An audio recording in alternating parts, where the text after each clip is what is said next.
is Austin Butler, Bad Bunny, along with others unleashing chaos as far as the New York premiere of the latest stealing. The glitz, the glamour, the mayhem were all on display on the red carpet. Butler spoke of the journey and working with the cast and crew. Darren's a filmmaker that is constantly challenging himself, and for me, I feel that like he's subverted my expectations with his films in the past. You know, when you look at Requiem for a Dream, and then look at a movie like The Fountain, and then watch The Wrestler, and I mean, he's just constantly challenging himself, you know, and so I read the novel before I read the script, and I also had a lot of conversations with Darren about where he was right now, and he wanted to make he kept calling it a fun film, but I do think that it has more. It's got more layers underneath than just purely that. But yeah, I don't know. I love him as a filmmaker. And Jeremy Allen White grew up listening to Bruce Springsteen. He doesn't even remember a time in his life when he wasn't aware of his music. But singing songs, it wasn't until White began preparing to play the rock and roll legend. This is Springsteen, Deliver Me from Nowhere, that he even tried.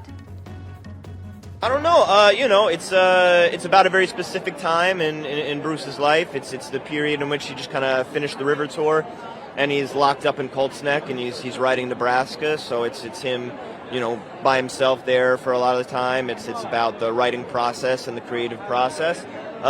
We finished it in January. Bruce was there a lot of the time. John Landau, his manager, and was there a lot of the time, and they seem happy, and that makes me happy, and yeah. Well, it was Lil Nas X that was charged on Monday with 4 felonies after police say that he charged at them when they confronted him for walking naked down a street in Los Angeles last week. The musician, whose legal name is Montero Lamar Hill, pleaded not guilty in a court appearance to 3 counts of battery with injury on a police officer and 1 count of resisting an executive officer. The district attorney's office went on to say the charges were far more serious than initial reports of what he was actually being investigated for. As far as that misdemeanor is concerned, with convictions, the counts could collectively bring a sentence of more than 10 years in prison for the singer and the rapper, whose Old Town Road was one of the biggest hit singles in history. Now, your English teacher and your gym teacher are getting married, and that is how, well, Taylor Swift has made the announcement of her engagement with that one-liner and 5 pictures signing off that firecracker emoji. Taylor there announcing her engagement to her American football player, now her boyfriend of 2 years, who is now her fiance. The pop emergency has resonated with fans in this extraordinary way. Well, this is Taylor Swift. That is going to be the wedding of the century that's going to be taking place this year.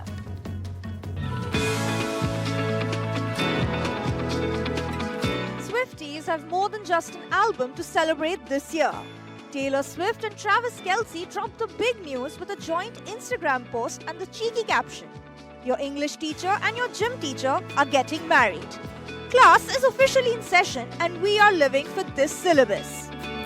Their love story started in 2023 when Travis tried to pass Taylor a friendship bracelet with his number on it at an Era store show. It was a fumble then, but clearly he made the ultimate touchdown. Remember this iconic Super Bowl kiss? That was the internet's soft launch for Trailer. From stadium PTA to surprise SNL cameos and jet setting across continents, these two have been serving major power couple energy. And now, after months of sparks flying louder than a halftime show, the wedding bells are officially ringing.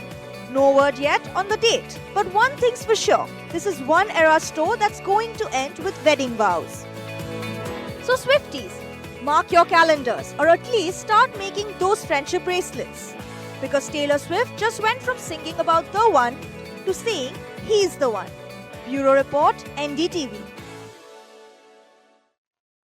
Well, rise and shine, because America's pop queen just dropped the biggest personal headline of the year. And yes, even ESPN had to push an alert for this one. Taylor Swift, billionaire record breaker and queen of Easter eggs, is now engaged to NFL superstar Travis Kelce. And let's just say, Instagram didn't survive, group chats lit up, and somewhere in Ohio, a politician tied to it turned it into a campaign moment. Classic. But don't be fooled, this wasn't just another celeb post with heart emojis. This was peak Swift strategy. The dress she wore, a $400 Ralph Lauren sundress, sold out in 20 minutes. That Cartier watch, nearly 30 grand, and that engagement ring, a handcrafted antique diamond beast, reportedly worth 4.5 crore rupees, designed by a New York jeweler who now probably has a 6-month wait list. Even Donald Trump had something to say. He said, "I wish them luck." This is actually the same guy she openly campaigned against in 2024. That's how deep the cultural reach goes. Some actually argue that Taylor Swift is now so powerful, she's a bipartisan moment. From pizza brands to the Empire State Building, Krispy Kreme to Paddington Bear, everyone jumped on the Swift-Kelce wedding bandwagon. Free donuts were handed out. And here's where it gets interesting too. This isn't just romance, it's a power merger. She's the biggest music act on earth. He's an NFL legend. Together, they're the monoculture, the last one standing. Call it trailer, Travis Swift, whatever works. But they've hijacked the attention economy. Many online are also questioning, will happiness ruin the heartbreak anthems we love her for? Her music is confessional and conflict-driven.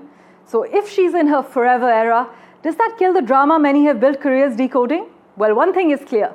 Taylor Swift knows how to drop news like a bomb, and if this engagement is the opening act, we can't wait for the wedding, we can't wait for the album, the inevitable HBO special, and probably a Grammy speech titled, "To My Gym Teacher."